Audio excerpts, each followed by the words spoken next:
Hello everybody and welcome to one more video on big units, and this time let me show you one of my three 28mm wargame armies, and this is for Waterloo, and it's the French army. Of course, Waterloo you can play other campaigns and other battles of the 100 days, especially the 100 days campaign, and even from 1813, Leipzig and all those things, all those battles in France around 1814, due to the basic uniform here that you can see in the infantry is of course the Bardin uniform. So it is one of the changes, one of the main changes, together with the tricolor flag. So you can have here more or less from 1813, 1814, 1815, all you can have here units for almost everything that France fought with. Okay, so let's start with first of all with the rules that are here. They are tailored. These bases are tailored for the Age of Eagles set of rules, which is by Rich Eisenhower. It's an American guy who makes also the Fire and Fury for American Civil War. Rules are extremely complex. I never played them, to tell you frankly, but I know these 4x4 stands are also suitable for plenty of other wargame rules, so I'm pretty happy with that. For instance, there are also skirmishes here and things like that. This is a divisional brigade level, more or less, game, so there is no tirailleurs here, no skirmishes. But even so, I made a few because I mean they can be used elsewhere in another set of rules.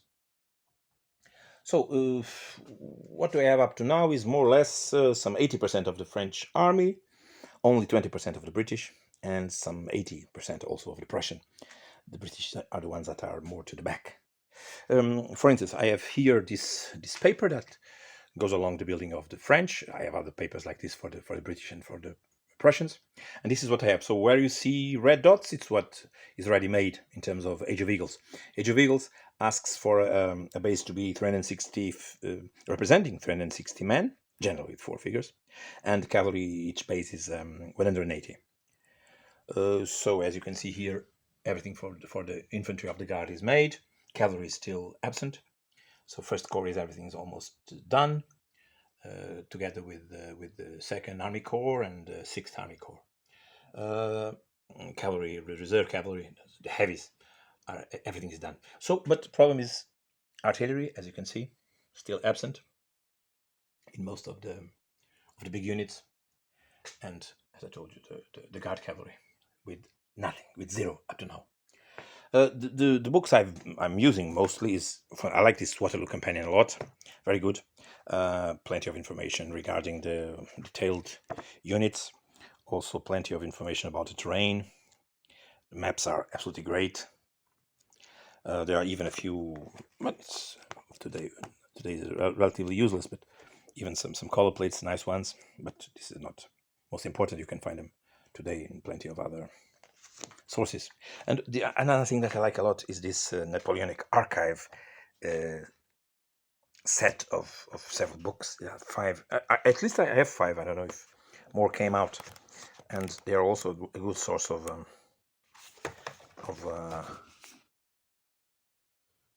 influence, because the figures that they are painted are absolutely gorgeous.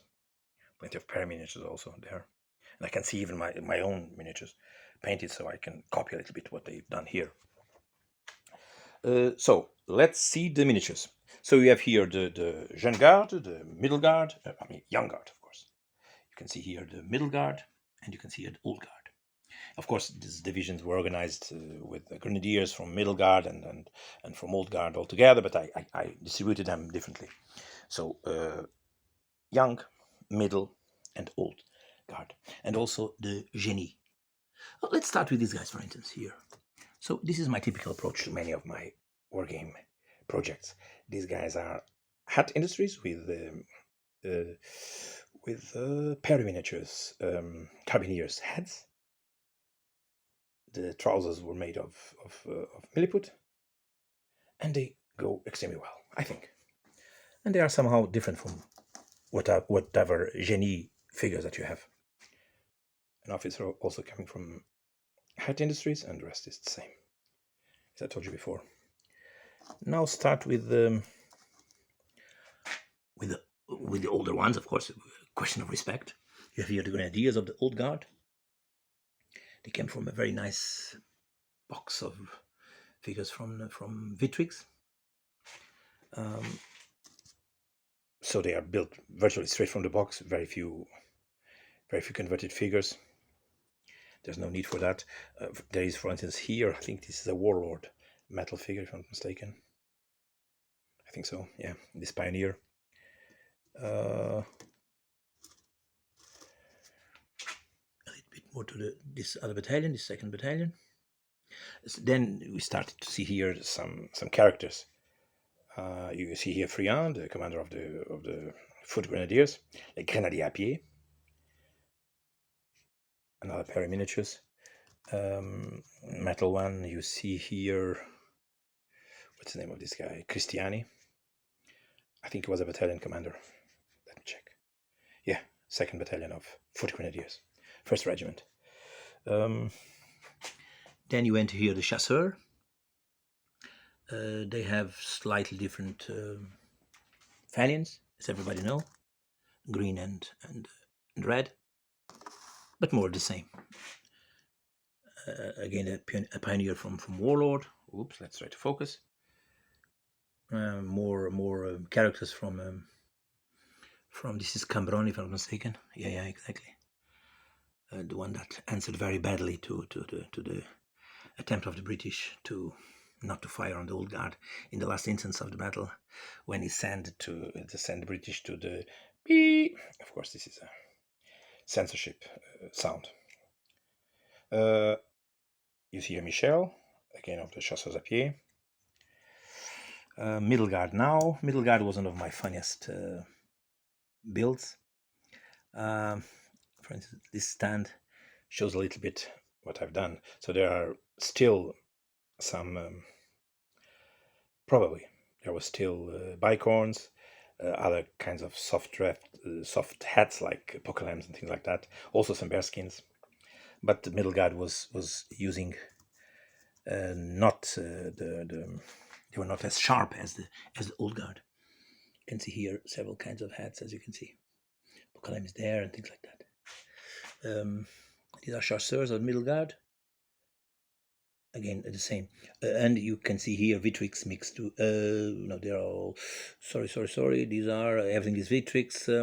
Even some line came in here. And then, of course, with epaulettes and things like that to mark them as guards. I think it became relatively nice.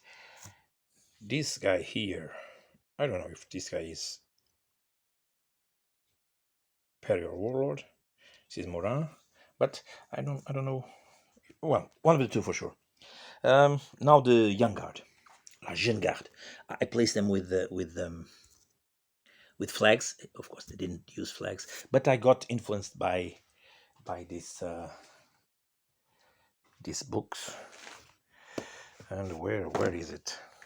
I think it must be Plancenois, probably. Yeah.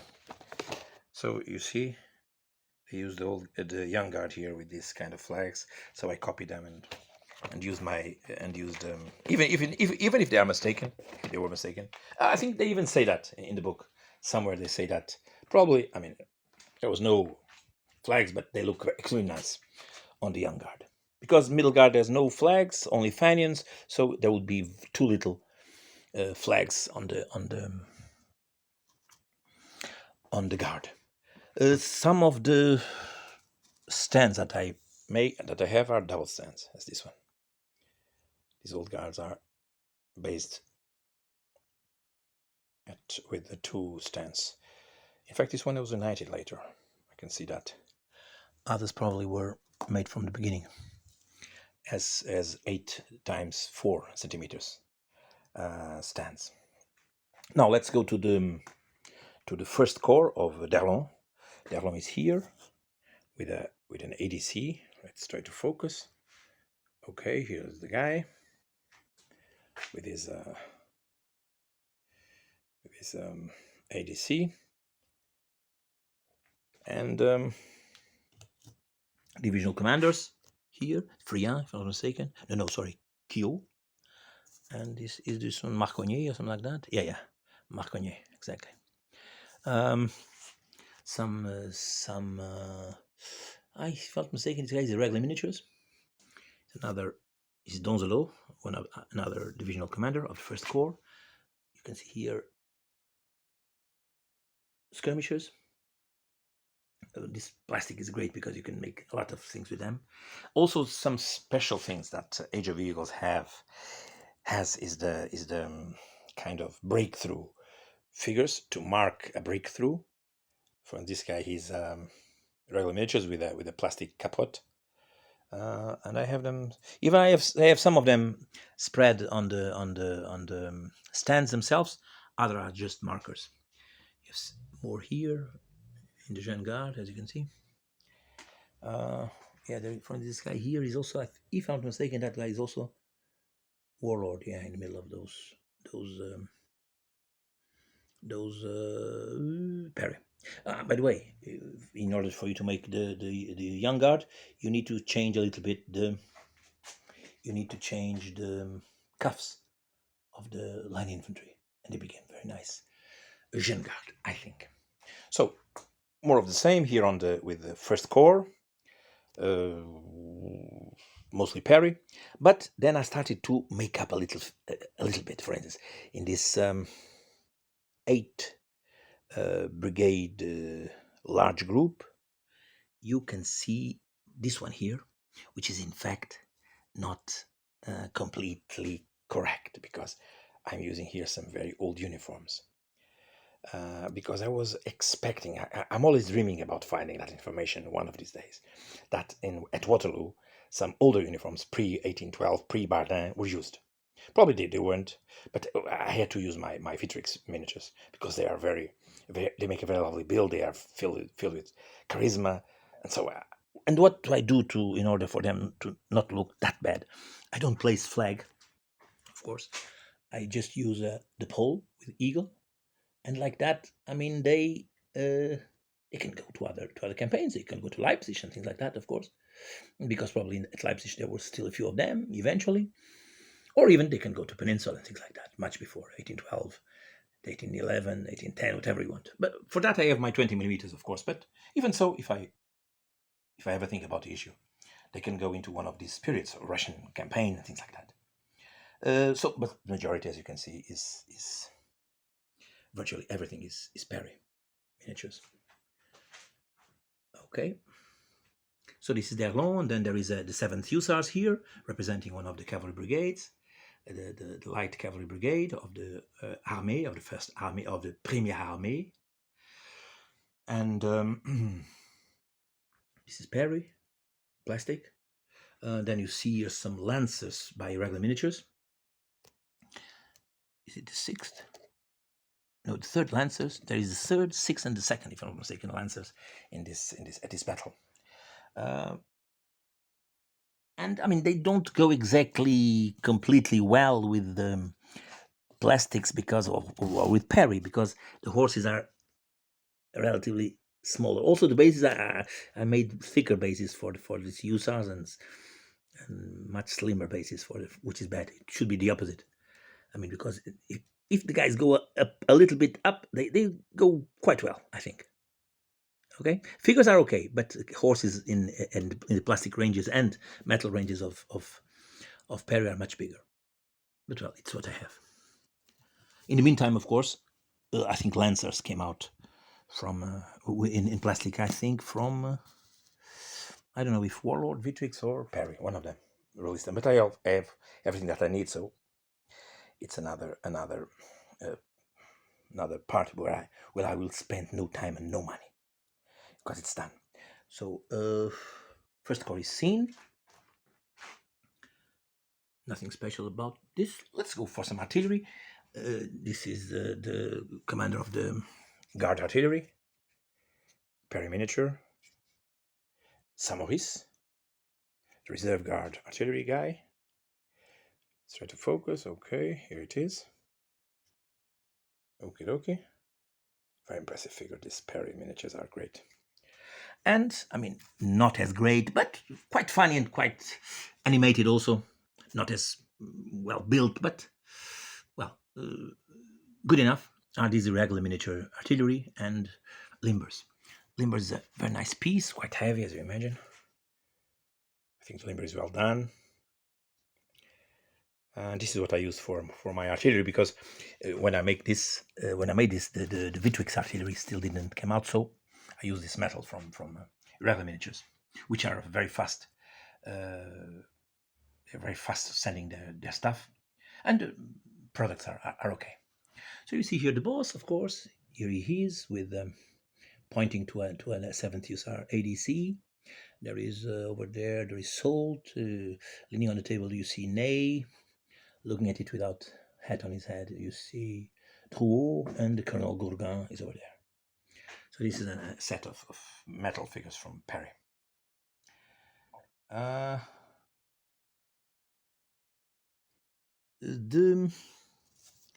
Sometimes I use these also. I mean, I don't know if I do this thing well, but I like to place my voltigeurs in a little bit more active positions. And this is that battalion that I told you. This represents a brigade, in fact, that I told you from Victrix with the wrong. If I hope that I'm wrong one day, and they are not wrong, but apparently with the wrong uniform. So now let's go to the. Let me check on the paper. Let's go to the second army of General Hay. Hay, he's here with an ADC, and Jérôme Bonaparte is here. He got his division busted, as everybody knows, attacking that place over there, Rouen. He was not very talented, apparently. At least at Waterloo, he wasn't. I mean, in fact, the big Napoleon was also not in his best shape at this day. So another unit with Victrix figures. The Leger regiment representing here. What? Let me try to see. So this is the Premier Leger representing the Brigade of Baudouin, 6th Infantry Division of Bonaparte, of Jérôme Bonaparte. So the Leger can go straight from the box. Even you can use the same cuffs, or if you want, you can make pointy cuffs, but with a little bit the help of an exacto, of a scalpel. So this is a big unit, as you can see, because this brigade was quite big. Now there is another batch of converted figures. You see here the Hat Industries Leger with new hats by, well, some of them are probably Victrix, others are Perry. And if you want to see, let me try to see if I'm wrong or not. Let me place them like this. Oops. Let me try to make one thing here for you to see if the difference is that big. For instance, you have to your left, you have the Hat. To your right, you have the, whoops, sorry. This is a difficult surgery. You have the Perry. So you see almost no difference. Many people look at the Hat Industries 28mm figures. They are slightly slimmer, it's true. But if you place some nice heads on them, from the plenty of them you have surplus, both by Victrix and Perry, you can have very fine units. I think that it can be seen like that. Even if my painting is not the best, of course, I think you can see by the size of them that they go quite well with each other. Okay, I think I made my point. Okay. Now, let's place them back. Where was this guy? This guy was here, if I was mistaken. And this one was here. Yeah. Another unit, because they have the previous uniform, pre-Bardin uniform. Another unit without flag. Only with eagle. And now you see here Waterloo. Another Perry miniature figure. A few more Warlord, if I'm mistaken, commanders here, mixed with with some, with mostly, if not entirely. No, there are some. I don't know. I think everything is Perry, yeah, and Perry here also, and more irregular miniatures for the lancers of rays, Ray, if you want in French, lancers. Now the smallest, because already a little bit battered from previous battle, the smallest army, which is the sixth of. You have the man here of Lobau, the Comte Lobau, with another ADC by Perry. Here's the guy. Then it's funny, for instance, you find some gray hair when they are older. You look a little bit on the internet for this kind of details. It's very funny to build this kind of armies when you have the characters for them. True characters made by someone like this great Perry brothers. And more Perry, a little bit everywhere. Warlord, maybe a very small brigade, even without flag. Tomelin, already a little bit battered. Just a small fanion, indicating 2nd Battalion. These were the leftovers of previous encounters. More hat industries with heads or without heads. No, these ones are even without heads being taken out, directly from the box. Okay, but of course, pre-Barda uniform. More lancers, and finally, you have the heavies. You have the cavalry here. Here there is a little bit less light, so you have dragoons here. You have the carbineers here. Everything is Perry, and plenty of cuirassier. Sorry for the light. Light here is not the best because there is a pillar on my back. So this is what we can see. But let me show you. For instance, one of these guys. More to the light. And you see here these beautiful figures by Perry, which are in fact a gift to modelers.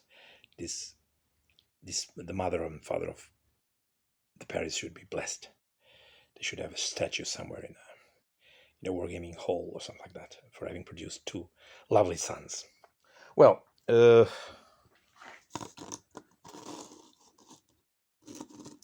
everything is seen, I think. And last thing that is not exactly Waterloo is some Swiss. This is, if I'm not mistaken, second Swiss regiment. Is it second? Let me check. Yeah. Oops, second Swiss regiment. Yeah, this is a unit from Van Damme's 3rd Corps. Oops. Okay. And for instance, I placed also plenty of these sappers because they also come from the hat industries box. As you can see, they go very nicely with the Perry miniatures, so no problem using them. And this is it. Regarding figures, everything is seen. There is a Gaumont here this is the Draper models model made in card. There is that pigeon what do you call it? Pigeon shack, pigeon place. I don't know the name in English. Also, the gardens were extended.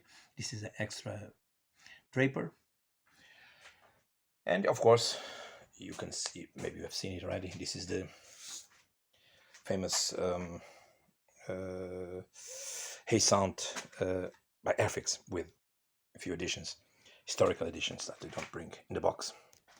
Also some casualty markers, also important for this is Perry, this is Irregular Miniatures. This is in fact a Scottish guy converted into a French casualty. You can see some leftovers of the skirt eventually showing. And this is it. Everything is seen. I'm not promising you that I'll show you the British next because I still need to do plenty of units for them to look reasonable on the table. Maybe eventually the Prussian. But chronologically I should, of course, first place the British and then the Prussians. Well, probably it's what I will do. Next there will be something different. Probably I'll return to World War II or something like that. So hope you have enjoyed, and bye-bye, and see you next with another big unit. Bye-bye. Cheers.